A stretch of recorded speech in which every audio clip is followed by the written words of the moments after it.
Dear students, so I would like to continue first lesson. So next topic, resultant force.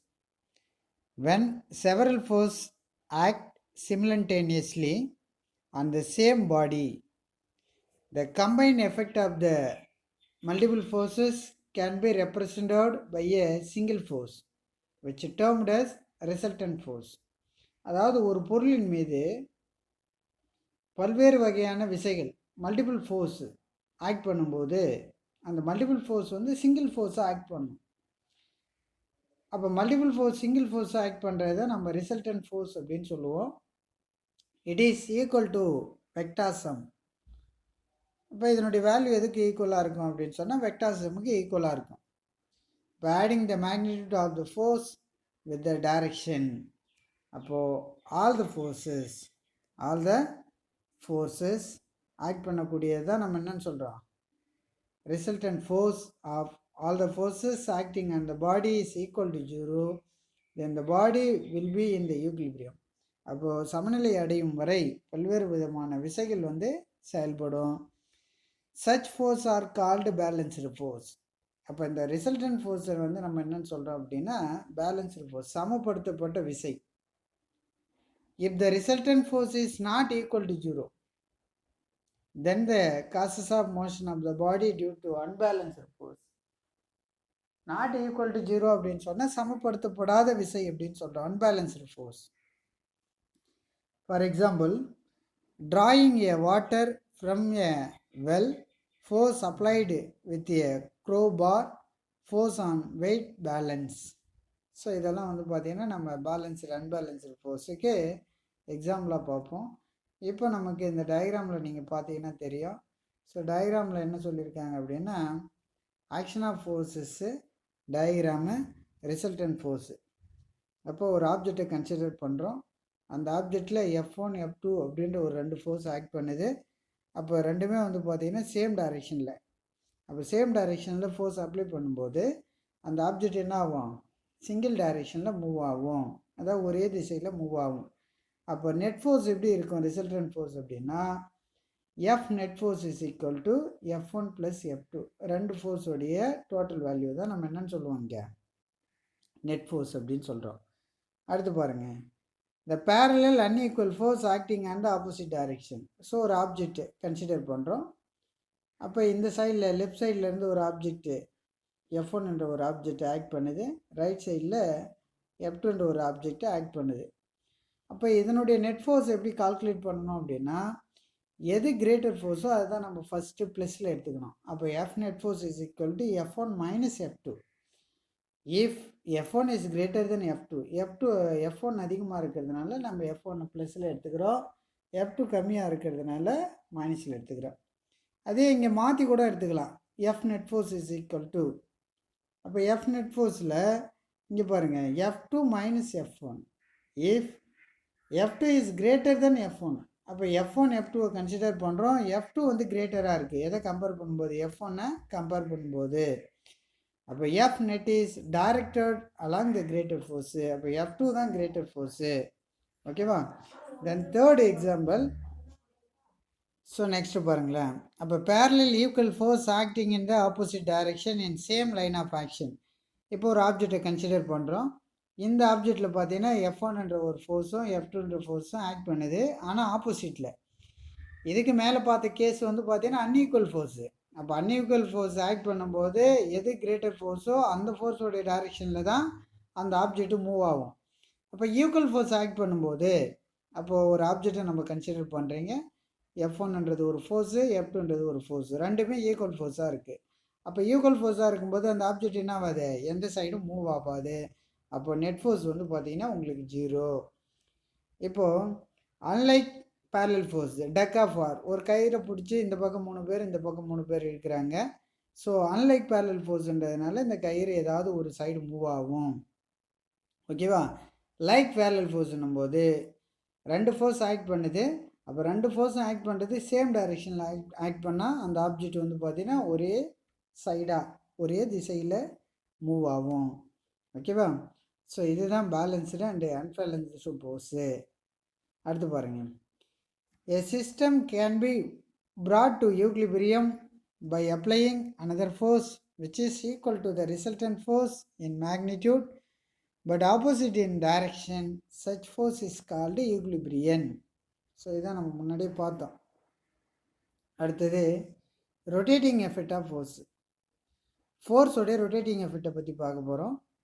You have observed the position of the handle in a door. It is always placed at the edge of door and not the some other place. Why? Have you tried to push a door by placing your hand closer to the hinge or fixed edge? What do you observe? அப்போ ஒரு door இருக்குன்னு வச்சுங்களேன், அந்த டோரை நம்ம consider பண்ணுறோம். அதனுடைய எட்ஜை use பண்ணி தான் நம்ம அந்த டோரை க்ளோஸ் பண்ணுறதோ அல்லது ஓப்பன் பண்ணுறதோ. இப்போ அந்த டோர் வந்து பார்த்திங்கன்னா அந்த ஹிங்கேஜில் என்ன ஆயிருக்கும், கனெக்ட் ஆகிருக்கும். அந்த ஹிங்கேஜ் அப்படின்றது என்ன சார் அப்படின்னு சொன்னால், இந்த கனெக்டிங் ஸ்க்ரூ டோர்லலாம் பார்த்தீங்கன்னா இந்த எண்டில் ஃபிக்ஸ் பண்ணி வச்சுருப்பாங்க. அப்போ இந்த எட்ஜை நம்ம யூஸ் பண்ணி என்ன பண்ணுறோம், புஷ் பண்ணுறதுக்கோ அது புல் பண்ணுறதுக்கோ இந்த எட்ஜை பயன்படுத்துகிறோம். ஓகேவா? அப்போ the door can be easily open or closed when you apply the force at a point far away from fixed edge. அப்போ ஃபிக்ஸ்டு எட்ஜில் வந்து நம்ம ஃபோர்ஸ் அப்ளை பண்ணும்போது அந்த டோர் ஈஸியாக ஓப்பன் ஆகும் ஆர் க்ளோஸ் ஆகும். In this case the effect of force you apply is to turn the door about the fixed edge. அப்போ ஒரு முனையில் மட்டும்தான் நம்ம விசையை பயன்படுத்துகிறோம். This turning effect, the turning effect of the applied force is more when the distance between the fixed edge. அப்போ இந்த எட்ஜுக்கும் அதனுடைய ஃபோர்ஸுக்கும் இடைப்பட்ட டிஸ்டன்ஸு. ஓகேவா? The axis of fixed edge about the axis of the door is rotated is called axis of rotation. So அதனால் இது என்னன்னு சொல்கிறோம் அப்படின்னா, ஃபிக்ஸ்டு எட்ஜுக்கும் டோருக்கும் இடைப்பட்ட அந்த தொலைவு தான் நம்ம axis of rotation. Fix one end of the rod to the floor, the wall. The applied force is other or tangentially. இப்போ பாருங்கள், ஒரு ஆப்ஜெக்ட் வந்து பார்த்தீங்கன்னா ஸ்டாண்டர்டாக ஃபிக்ஸ் பண்ணிட்டோம். ஸ்டாண்டர்டாக ஃபிக்ஸ் பண்ணிவிட்டு அந்த ஆப்ஜெக்டை மூவ் பண்ணுறோம் அப்படின்னு சொன்னால் இதனுடைய டிஸ்டன்ஸு இன்ட்டு ஃபோர்ஸு. சரியா? Distance into force. The rod will be turned about the fixed point is called point of rotation. So இதே என்னன்னு சொல்லுவோம் அப்படின்னா பாயிண்ட் ஆஃப் ரொட்டேஷன் அப்படின்னு சொல்கிறோம். Then moment of force. The rotating or turning effect of a force about the fixed point or fixed axis is called moment of force. அப்போ force into distance. சரியா?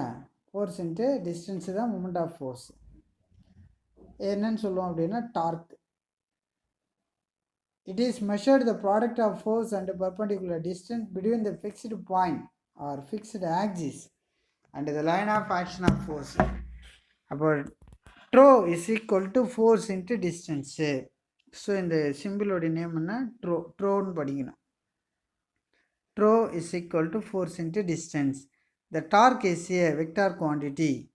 It is acting along the direction perpendicular to the plane containing the line of action of force and distance.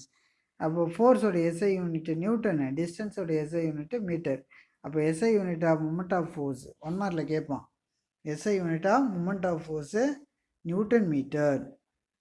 The next couple அப்படின்னு சொன்னால் இரட்டை.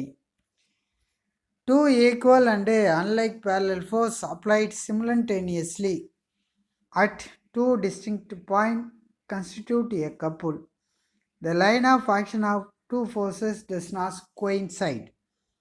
It does not produce any translatory motion since the resultant is zero, but the couple result in causes the rotation of the body.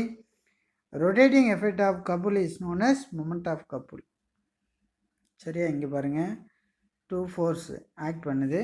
சரியா? இந்த side one of the force, இந்த side one of the force. இது அப்வெல் act பண்ணும், இது டவுன்வெல் act பண்ணும். என்னுடைய moment of force தான் இந்த point.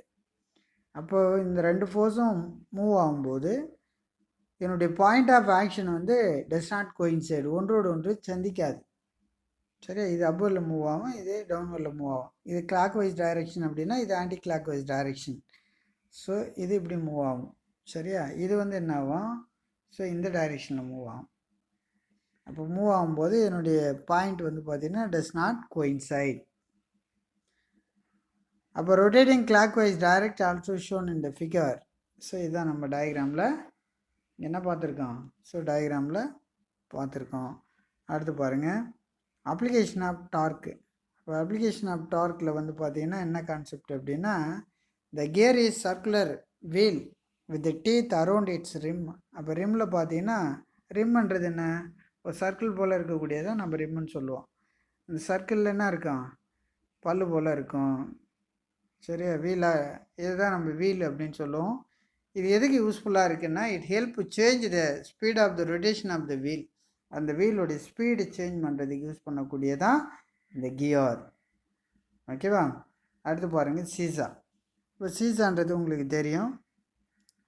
Most of you have played on seesaw since there is different in the weight of the person sitting on it. சீசான்றது இப்போது மேலே ஏற்றம் இறக்கமாக இருக்கக்கூடிய ஒரு பொருள்.